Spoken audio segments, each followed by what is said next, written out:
Hi friends, எல்லோரும் எப்படி இருக்கீங்க? இன்றைக்கி என்ன விலாக் வந்து பார்க்க போகிறோன்னா, இப்போ பசங்களுக்கு வந்து ஸ்கூல் லீவ் விட்டாச்சு, ஊருக்கு வந்து கிளம்பியாச்சு. இது நேற்று விலாக்லேயே வந்து நான் சொல்லியிருந்தேன். மே 1 சித்ரா பௌர்ணமி அன்னைக்கு எங்கள் ஊரில் வந்து ரொம்ப விசேஷமாக இருக்கும்.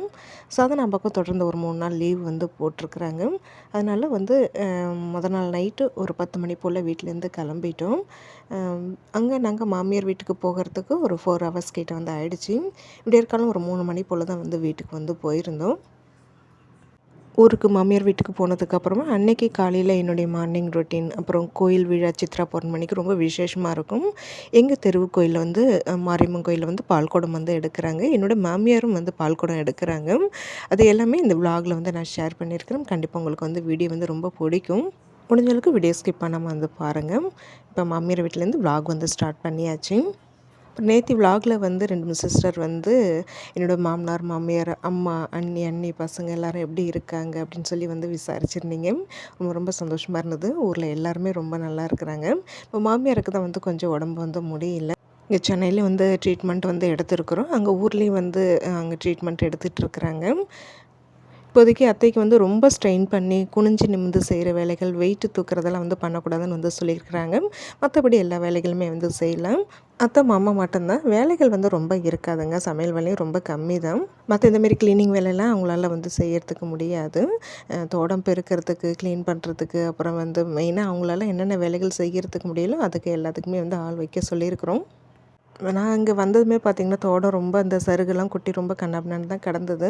சும்மா அப்படியே மேலோட்டமாக வந்து ஃபுல்லாக பெருக்கி தள்ளிட்டு தண்ணி வந்து பிடிக்காமல் இருந்தது. ட்ரம்மில் எப்போதுமே நாங்கள் வந்தாலே ட்ரம்மில் தண்ணி பிடிச்சி வச்சுருவாங்க அத்தை. அது எல்லாமே இப்போ வந்து பார்த்திங்கன்னா, இந்த மேட் அலசுறதுக்கு, இங்கே கழுவி விடுறதுக்கு எல்லாத்துக்கும் கொஞ்சம் தண்ணி பிடிச்சி வச்சேன். ஃபஸ்ட்டு இந்த ட்ரம்மெலாம் யூஸ் பண்ணாமல் ரொம்ப நாள் அப்படியே வந்து கிடக்குது. நாங்கள் பொங்கலுக்கு யூஸ் பண்ணிட்டு போனது தான். நல்லா கழுவிட்டு அதுக்கப்புறமா தான் இதில் ஃபுல்லாக வந்து தண்ணி பிடிச்சி இந்த இடம் ஃபுல்லாக வந்து நல்லா கழுவி விட்டேன்.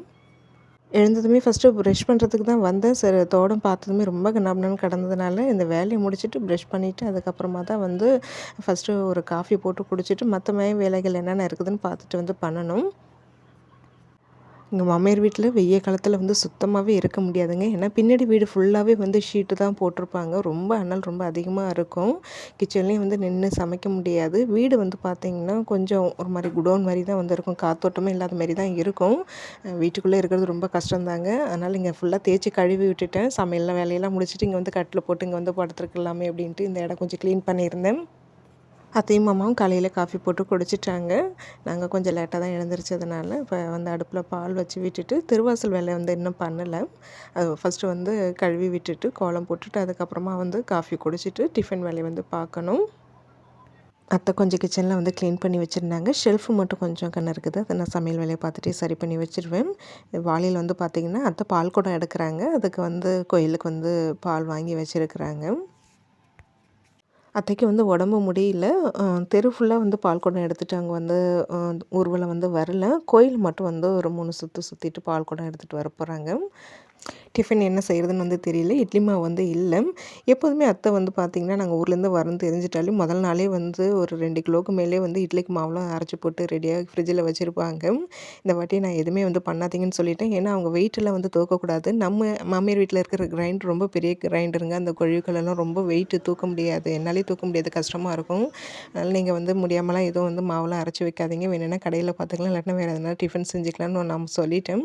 அதனால் அத்தை மாவுலாம் அரைச்சி வைக்கல. அத்தையும் மாமாவும் இந்த இட்லி தோசைலலாம் அதுவும் இந்த வெயில் காலத்தில் வந்து ரொம்ப சாப்பிட மாட்டாங்க. அவங்களுக்கு இந்த கூழ், கம்பு, கேழ்வரகு கூழ் தான் வந்து ஆக்கி வச்சுட்டு அதை தான் வந்து குடிச்சுப்பாங்க காலை டைமில். பசங்களும் வந்து ரொம்ப விரும்ப மாட்டேங்கிறாங்க. அதனாலே நான் மாவுலாம் அரைக்காதீங்க, எதனாவது டிஃபன் வந்து செஞ்சுக்கலாம் அப்படின்னு வந்து சொல்லிட்டேன். திருவாசல் வேலையை முடிச்சுட்டு வந்து பார்த்திங்கன்னா இப்போ தான் வந்து டிஃபன் செய்ய போகிறேன். அத்தை காலையில் குளிச்சுட்டு கோயிலுக்கு ரெடியாக இருக்கிறாங்க. எப்போதும் எழுந்திரிச்சதுமே ஒரு காஃபி போட்டு குடிச்சிட்டு தாங்க அடுத்த வேலையை வந்து செய்ய ஸ்டார்ட் பண்ணுவேன். இன்றைக்கி வந்து பார்த்திங்கன்னா சின்ன சின்ன வேலைகளை முடிச்சுட்டு அதுக்கப்புறமா தான் வந்து காஃபி போட்டு குடிச்சிட்டு உடனே வந்து டிஃபன் வேலையும் ஸ்டார்ட் பண்ணினேன். ஏன்னா கோயிலில் பால்குடம் வந்து ரொம்ப கொஞ்சம் லேட் ஆகும், 12 மணிக்கு மேலே தான் சொல்லிட்டாங்க, ராகு காலம் முடிஞ்சுதான்னு சொல்லிட்டாங்க. ரிலாக்ஸாக அப்படியே பொறுமையாக தான் அப்படியே வேலையை பார்த்துட்டு இருந்தேன். காஃபி குடிச்சிட்டு அப்புறம் வந்து பார்த்திங்கன்னா டிஃபனுக்கு வந்து பொங்கல் தான் வந்து பண்ணியிருந்தேன். தேங்காய் சட்னி வந்து பண்ணியிருந்தேன். இதை பண்ணிகிட்ருக்கிற கேப்பில் வந்து நாங்கள் வந்துட்டாலே வந்து தோட்டத்தில் 2 தென்னை மரம் இருக்குதுங்க. தேங்காய் இளநீலாம் இருந்தால் வந்து ஆள் வர வச்சு வந்து எப்போதுமே பறிச்சிருவாங்க. லாஸ்ட் டைம் அதுமாரி தான் வந்து பண்ணியிருந்தாங்க. இந்த டைம் அதுமாரி தாங்க. 2 தென்னை மரத்தில் ஒரு தென்னை மரம் மட்டும்தான் இப்போ வந்து அதில் இருந்த தேங்காய் இளநீ எல்லாமே வந்து பறிச்சிட்டாங்க. அதுதான் வந்து நம்ம சாதனா அப்போ வந்து பார்த்திங்கன்னா எல்லாருக்கும் இளநீ வெட்டி தர சொல்லியிருந்தேன். காலை டைமில் வந்து குடித்தா ரொம்ப நல்லாயிருக்குமே அப்படின்ட்டு. அடிக்கிற வெயிலுக்கு அதுதாங்க நல்லாயிருக்கும் குடிக்கிறதுக்கும். காலையிலே வெற்றிக்குட்டி கொஞ்சம் கோவத்தில் இருக்கிறாங்க. நான் ஃபோன் கொடுக்கலன்னு சொல்லிவிட்டு காலையில் எதுவும் தரமாட்டேன்னு சொன்னதுனால கொஞ்சம் கோச்சிட்டு இருக்கிறான். ரீசார்ஜ் பண்ணி விடுங்க. என்ன தேங்காவை எடுக்கிறீங்க? கழுவுனதான் பாய் மேலே எடுத்து போட்டு வாடி. பையெல்லாம் அப்படி அப்படியே கிடக்கு பாரு. இங்கே வா, அங்கே போய் உட்காருங்க. ஆனால் இறங்குது பாரு. வேண்டி தங்க ஃபோன் தரேன்டி. இப்போ எதுக்கு நீ வந்து கோச்சிட்டு உட்காந்துருந்த? சொல்லு, எதுக்கு கோச்சிட்டு உட்காந்துருந்த? ஃபோனுக்காகவா? ரீசார்ஜ் பண்ணால் தானே நீ பார்க்கலாம். நீ ரீசார்ஜே பண்ணலையே. 2 GB போட்டு கொடுங்க. 2 GB கழுவிட்டு வா. டம்ளர் கழுவிட்டு வா. துணி காய வைக்கணும், சமைக்கணும். என்ன சமையல் பண்ணுறதுன்னு தெரில. யாருக்கு? எனக்கா ஃபஸ்ட்டு? தம்பி நீ குடிடி ஃபஸ்ட்டு. என் வச்சு செல்லத்துக்கு தான் குடி. ஐயோ, உடம்புக்கு ரொம்ப நல்லது. அப்போ தான் ஃபோன் தருவேன். எழுந்துரு ஃபுல்லாக குடி கடன்னு. நான் 5ன்றதுக்குள்ளே குடிப்பியா 10ன்றதுக்குள்ளே குடிக்கிறியான்னு பார்ப்போம். பீரை ஸ்டார்ட் பண்ணவா? 10 20 சரி, பொறுமையாக குடி. 1 2 3. நீ என்னடி அம்மா? என்னடா அது கடன்னு உள்ளே ஓடுது. Super good bye. நல்ல பிள்ளை. அடுப்பில் வந்து பொங்கல் வச்சு விட்டுட்டு மிஷினில் துணி போட்டு விட்டுட்டு தாங்க வந்து உட்காந்துருந்தேன். ஒரு டே மதியம் சமையல் வேலையெல்லாம் முடிச்சுட்டு அதுக்கப்புறமா தான் குளிச்சுட்டு கோயிலுக்கு வந்து கிளம்ப போகிறேன். ஏன்னா அனல் ரொம்ப இறங்குதுங்க. பின்னாடி ஷீட்டுன்னு சொல்லியிருந்தாலிங்களா, உண்மையிலே கிச்சன்லேயும் நின்று சமைக்க முடியல, ரொம்ப கஷ்டமாக இருக்குது. அதனால் கிச்சன் வேலையெல்லாம் முடிச்சுட்டு ஒரு டே வந்து கோயில் கிளம்பலாமேன்ட்டு தான் அங்கே வந்து உட்காந்துருந்தேன். அடிக்கிற வெயிலுக்கு ஆளுக்கு 2 இளநீ வெட்டி குடிச்சாச்சுங்க. இங்கே மாமியார் வீட்டில் அந்த இளநீ நல்லா டேஸ்ட்டாக இனிப்பாக இருக்கும். நம்ம வீட்டில் இருக்கிறது அந்தளவுக்கு ஸ்வீட் கிடையாது. கொஞ்சம் அந்த துவர்ப்பு தெரியும். அத்தை வந்து பால் குடத்துக்கு வந்து ரெடி பண்ணிகிட்டு இருந்தாங்க. 10 12 ராகாலெல்லாம் முடிஞ்சிச்சு. அந்த கேப்பில் நான் சமையல் வேலையை தான் வந்து பண்ணிகிட்டு இருந்தேன். ரொம்ப சிம்பிளான சமையல் தாங்க. தயிர் சாதமும் உருளைக்கிழங்கு வறுவல் மட்டும் தான் வந்து பண்ணுறேன். இன்னும் கோயிலில் வந்து பிரசாதமும் வந்து கொடுப்பாங்க. அப்படியே வந்து பால் குடம் எடுத்து ஊர்வலம் வந்து அபிஷேகம் முடித்து அதுக்கப்புறமா பிரசாதம் கொடுக்கறதுக்கு எப்படியும் வந்து 2 மணிக்கு மேலே ஆகிடும். நான் வந்து பார்த்திங்கன்னா அம்மா வீட்டுக்கு வந்து கிளம்புறேன். முக்கியமாக அவசரமாக கிளம்பி ஆகணும். அது ஏங்கிறத நான் நாளைக்கு விலாகில் வந்து நான் ஷேர் பண்ணுறேன். பண்ணிவிட்டு அதுக்கப்புறம் கொஞ்சம் நேரம் வந்து உட்காந்துருந்தாங்க. சமையல் வேலையை முடிச்சுட்டு நானும் குளிச்சுட்டு வந்ததுக்கப்புறமா 2 பேருமா தான் வந்து கோயிலுக்கு போனோம்.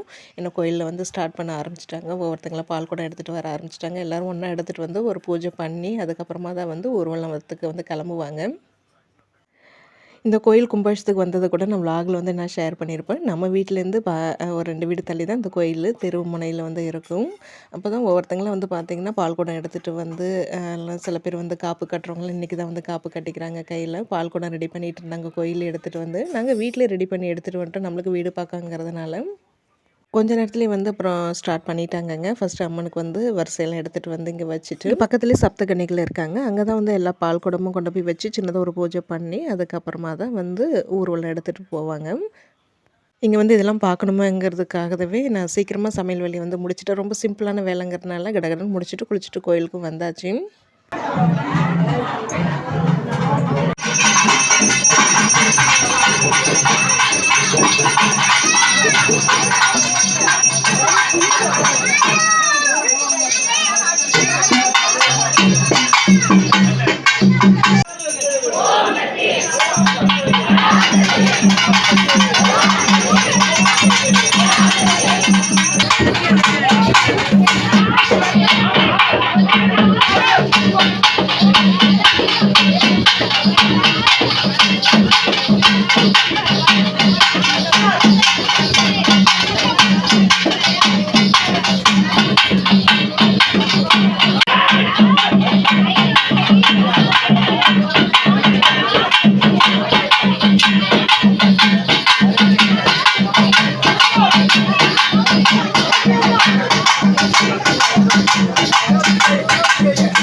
பூஜை முடிஞ்சதுமே ஒவ்வொருத்தங்களா பால் குடம் எடுத்துகிட்டு கோயிலுக்கு வெளியில் வந்து நின்றுட்டு இருந்தாங்க. எல்லோரும் ஒன்று சேர்ந்ததுக்கப்புறமா தான் வந்து ஊர்வலம் செல்கிறதுக்கு ஸ்டார்ட் பண்ணுவாங்க. இங்கே பக்கத்துலேயே தாங்க வந்து பிரசாதம் வந்து செஞ்சுட்டு இருந்தாங்க. சும்மா அதை லைட்டாக வெடி எடுத்துகிட்டு இருந்தேன். இந்த பூஜையெல்லாம் முடிஞ்சு அபிஷேகம் தீபாரதனைலாம் முடிஞ்சதுக்கப்புறமா தான் பிரசாதம் வந்து கடைசியாக கொடுப்பாங்க. பிரசாதம் வாங்கி சாப்பிட்ற வரைக்கும் நான் வெயிட் பண்ண போகிறது கிடையாதுங்க. அவசரமாக அம்மா வீட்டுக்கு வந்து கிளம்ப வேண்டிய சூழ்நிலை. அம்மா வீட்டுக்கு வந்து போகணும். அதனால தான் வந்து பார்த்திங்கன்னா அவசர அவசரமாக வீட்டில் வந்து சமையல் வேலையெல்லாம் முடிச்சுட்டு இங்கே கோயிலில் வந்து இந்த பூஜையை வந்து பார்த்துட்டு வீட்டுக்கு போயிட்டு உடனே வந்து சாப்பிட்டுட்டு அம்மா வீட்டுக்கு வந்து கிளம்பிட்டேன். ஏன் இவ்வளோ அவசரமாக வந்து அம்மா வீட்டுக்கு போகிறேன், எதனால் அப்படிங்கிறதுலாம் நான் நாளைக்கு விலாகில் வந்து நான் ஷேர் பண்ணுறேன். சென்னையிலேருந்து இங்கே ஊருக்கு மாமியார் வீட்டுக்கு வந்ததுக்கப்புறமா காலையில் என்னோடய வேலைகள் எல்லாம் எப்படி போயிட்டுருந்தது, அதுக்கப்புறமா கோயில் ஃபங்க்ஷன் இது எல்லாமே நான் இன்றைக்கி வந்து ஷேர் பண்ணியிருக்கிறேன். கண்டிப்பாக உங்களுக்கு இந்த வீடியோ வந்து பிடிச்சிருக்கும்னு நினைக்கிறேன். வீடியோ பிடிச்சிருந்தால் லைக் பண்ணுங்கள். இதோட கண்டினியூ வீடியோவாக வந்து நான் நாளைக்கு விலாகில் வந்து நான் ஷேர் பண்ணுறேன்.